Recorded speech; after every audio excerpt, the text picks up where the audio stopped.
Muito boa noite, meus irmãos, meus queridos amigos, companheiros de jornada. Estamos aqui unidos mais uma vez para estudar o Evangelho de Jesus e os seus ensinamentos. Em prontidão, junto ao Centro Espírita Antônio de Oliveira, que nos dá a oportunidade deste trabalho, que possamos juntos aqui fazer uma breve reflexão sobre o estudo de hoje e aproveitarmos o máximo em nossa vida. Sendo assim, vamos então fechando os nossos olhos para fazermos a nossa prece de início dos estudos, elevando o nosso pensamento ao Pai, com o nosso corpo mais relaxado, vamos vibrando a harmonia de paz e amor,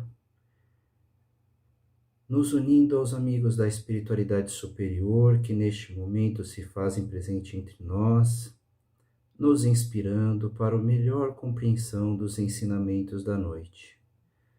Mestre, fica conosco neste instante, nos ampara, nos guia, nos conforta, nos consola, nos inspire, nos dê força, confiança, fé e esperança para enfrentarmos essa nossa existência de provas, de expiações, de muitas dificuldades, mas que sabemos que estando juntos podemos vencer a todas elas e chegar ao teu reino no retorno à nossa casa, com a consciência tranquila e totalmente preparado.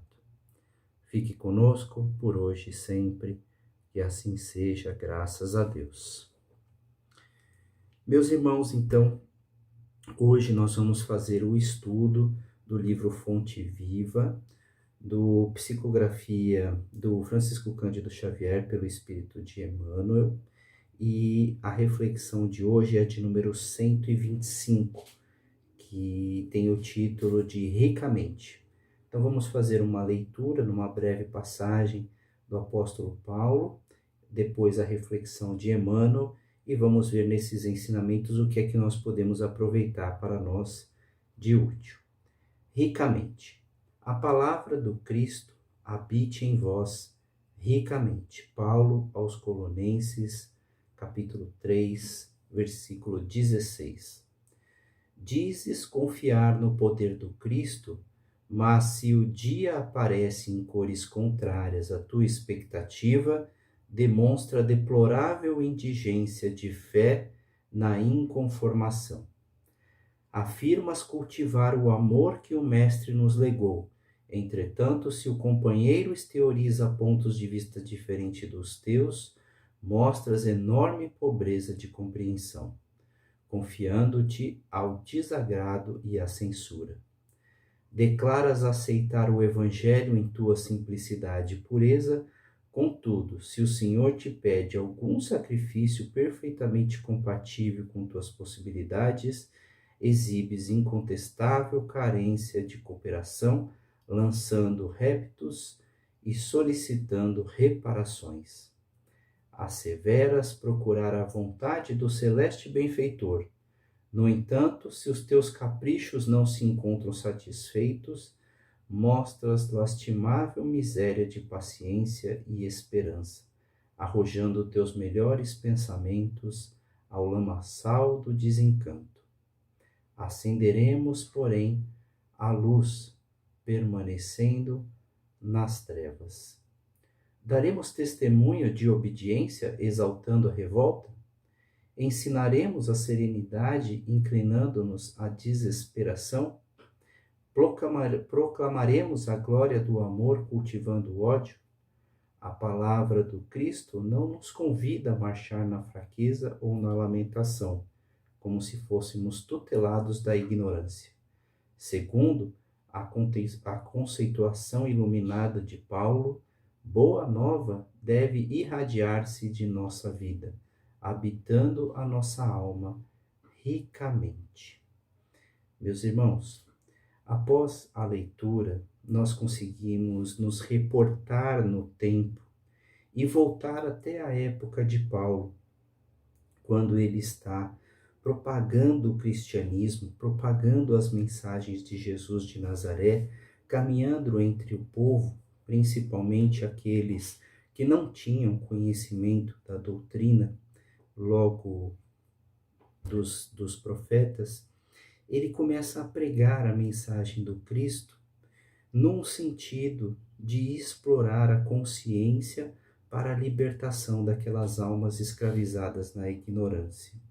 E hoje nós podemos fazer a analogia como essas almas ignorantes, no sentido de desconhecimento das leis divinas, ainda somos nós.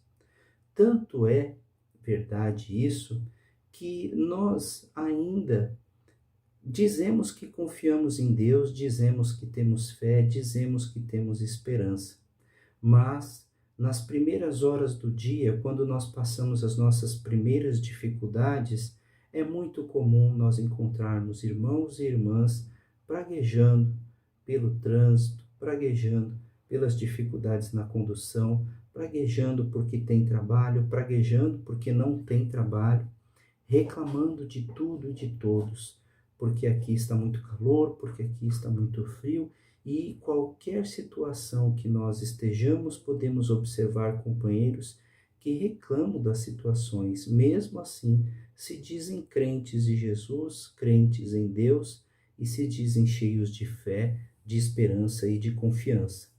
Naquela época, também não era diferente, porque essas reclamações todas dizem respeito à alma humana, à condição do ser humano, que ainda na sua ignorância e desconhecimento das leis divinas, reclama por qualquer situação que lhe desagrada o mínimo a sua vida, né? O mínimo seu projeto, seu planejamento de dia, ou a ideia que ele tenha do que seja ideal para si.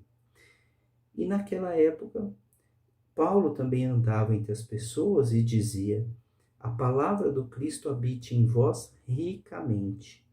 Ou seja, não de uma forma frágil, não de uma forma pobre, não de uma forma escassa, essa palavra do Cristo que ecoa dentro de nós, como por exemplo, bem-aventurados os aflitos, bem-aventurados os que sofrem, porque serão consolados. Essas palavras do Cristo, felizes aqueles que são misericordiosos, porque deles Deus terá misericórdia. Felizes aqueles que amam, que perdoam, que se inspiram nessas mensagens e que vão em busca da justiça verdadeira, que é a justiça da alma, a justiça divina. Esses aí que são felizes, esses ensinamentos deveriam constar dentro deles, habitar dentro deles, de uma forma rica e não de uma forma escassa, muito simples. E essa escassez se revela, se mostra em cada situação que nós vemos reclamando sobre o que está acontecendo consigo.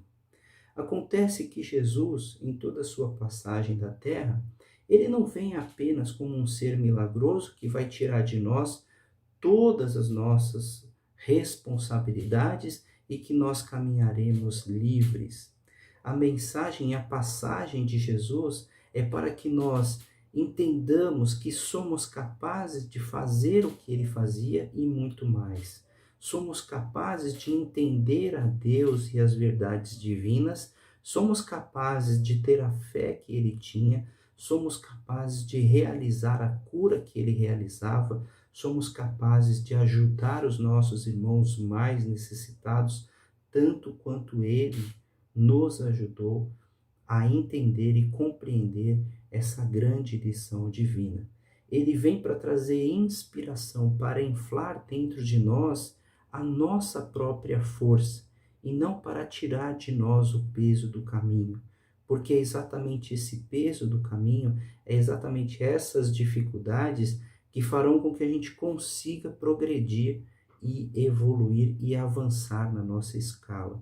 O que Jesus queria de nós é que nós estivéssemos prontos para segui-lo, para conhecer os seus ensinamentos e para seguir junto com ele nessa jornada evolutiva, para que um dia estivéssemos aptos a propagar a sua mensagem e ajudar mais e mais pessoas.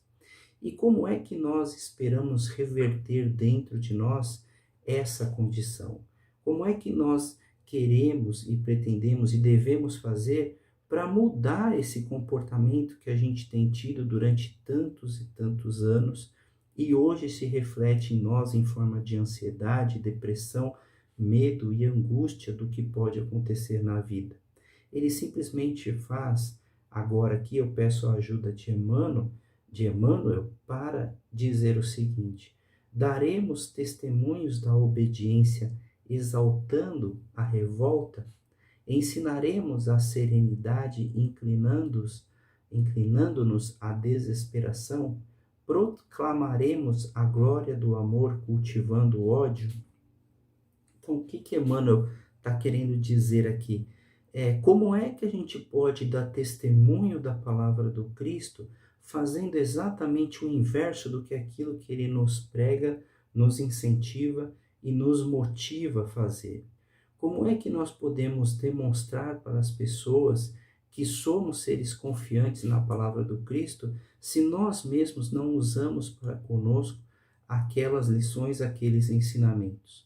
Todas as vezes que nós exteriorizamos a nossa revolta, o nosso desespero, o nosso ódio, nós justamente demonstramos que não temos dentro de nós em quantidade suficiente a crença, a verdade, a confiança e a fé na palavra de Jesus de Nazaré.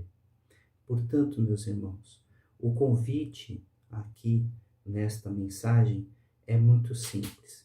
Que nós possamos, num primeiro momento, fazer uma reflexão profunda de que tipo de vida que nós queremos para nós, hoje e no futuro. Na hora que eu fizer essa reflexão, eu não posso deixar de ver e de avaliar se o que eu estou fazendo hoje refletirá no futuro como uma condição positiva.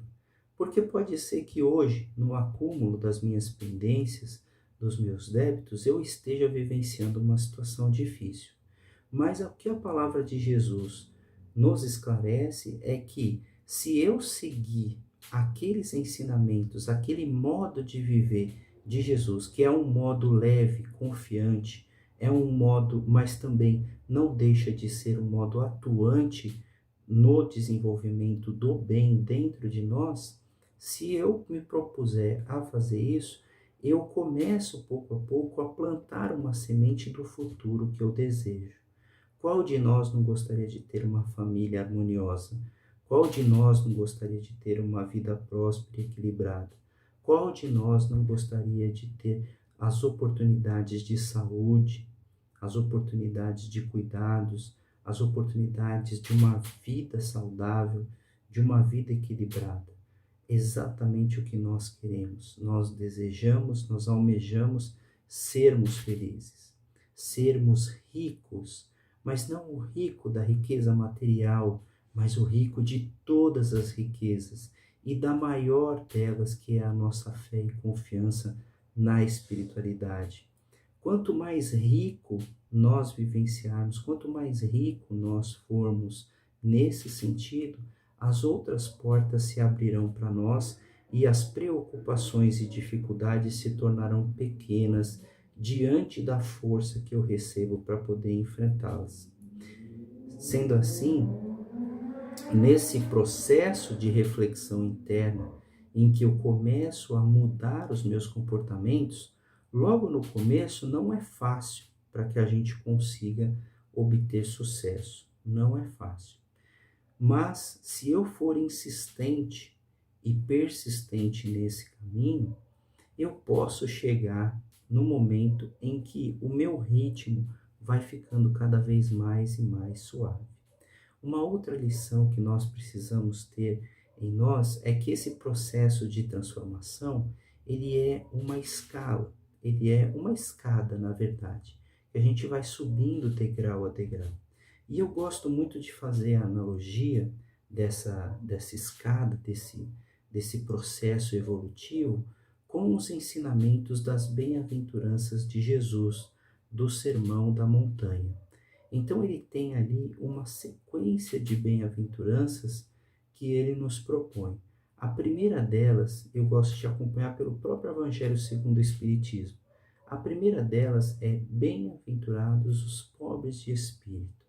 Na concepção antiga, os pobres de espíritos eram as pessoas humildes que aceitavam mais facilmente as lições de Jesus. Mas que fique claro que a humildade aqui não diz respeito a abaixarmos a nossa cabeça para tudo e não refletirmos sobre nada. A humildade aqui significa aquela pessoa que sabe, que tem certeza de que não conhece tudo, de que tem muito ainda a aprender, que precisa crescer e evoluir muito, e que Jesus tem em sua mensagem uma importância muito profunda que precisa ser analisada com cuidado, com atenção e com muita dedicação. Vamos ser humildes para receber essa mensagem, supondo que seja uma grande verdade, se a gente desconfia a princípio. Então, quando ele fala bem-aventurados, ele fala felizes aqueles que são humildes. Na sequência, ele vai dizer felizes aqueles que têm puro coração. Melhor dizendo, bem-aventurados os que choram, porque serão consolados.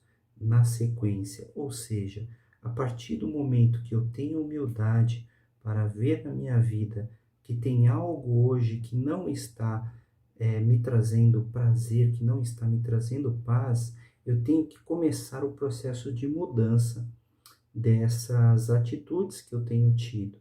E quando eu começo esse processo de mudança, o próximo passo na mensagem do Sermão da Montanha é: bem-aventurados aqueles que choram, bem-aventurados aqueles que sofrem, porque toda mudança de comportamento é dolorida. Quando eu me deparo com a situação que eu não estou feliz e preciso mudar, eu preciso me esforçar, e esse esforço cansa, é desafiador, porém, Jesus esclarece: continue lutando, se esforçando para mudar o seu comportamento para o bem, para mudar o seu comportamento para esse evangelho, para ser mais pacífico, mais manso, mais equilibrado, para que você tenha realmente a consequência dessa mudança, que é a verdadeira felicidade e paz de espírito. Então, o próximo passo, a próxima bem-aventurança é: bem-aventurados os que sofrem. Então, bem-aventurados os pobres de espírito, bem-aventurados os que choram. A próxima mudança é: bem-aventurados os mansos, bem-aventurados os mansos e pacíficos. Por quê? Porque se eles tiverem calma e passividade, conseguirão passar pelos obstáculos com mais facilidade. O que significa ser manso e pacífico? É ter paciência, é esperar na confiança de que você está no caminho certo, já que você mudou o seu comportamento, de que essa situação ruim vai se reverter numa situação boa ao longo do tempo e ao longo da continuidade desse processo de mudança. Depois, bem-aventurados os que têm fome e sede de justiça, porque sem o senso de justiça nós não vamos muito longe, não vamos conseguir nos desenvolver. O próximo passo: bem-aventurados os misericordiosos. Eu preciso compreender que a misericórdia divina só virá quando eu aprender a também ter misericórdia dos meus irmãos que ainda erram, que ainda se equivocam. Não percamos isso no centro, esse processo contínuo de mudanças. Depois, sim, bem-aventurados os puros de coração, bem-aventurados os pacificadores, aqueles que lutam pela paz, aqueles que diante de uma situação conflituosa entram na discussão para poder apaziguar os ânimos, para poder fazer isso e sentir a verdadeira felicidade. E bem-aventurados aqueles que sofrerem injúrias pelo nome de Jesus. A partir do momento que a gente começa a mudar as nossas atitudes, normalmente nós somos muito criticados por aqueles que não gostam dessa mudança, porque nós passamos a ter uma vida próspera e feliz. Mas é exatamente essa injúria que vai ser o final, sacramentar a minha vitória perante o mundo. E assim como Paulo pôde dizer um dia: Eu venci o mundo, nós também vamos dizer: Eu venci o mundo.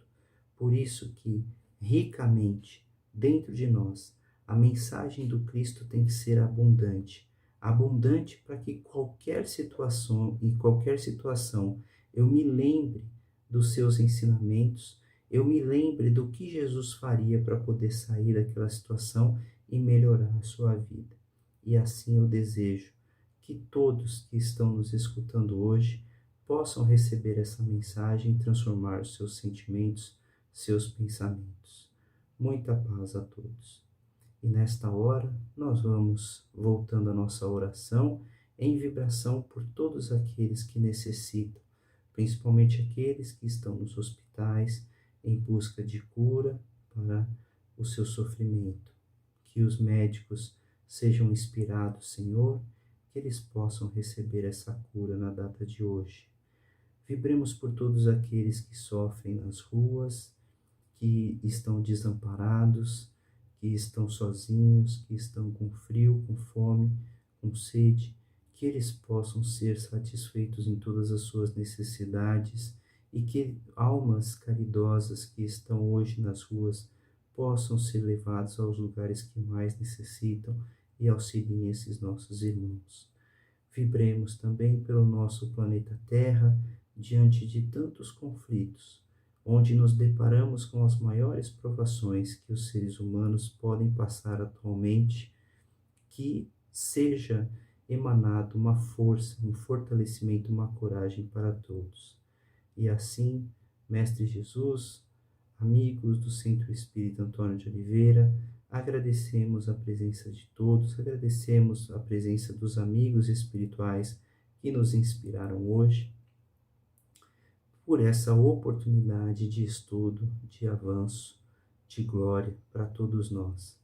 Que seja feita a vontade do nosso Pai que está nos céus, que assim seja, graças a Deus.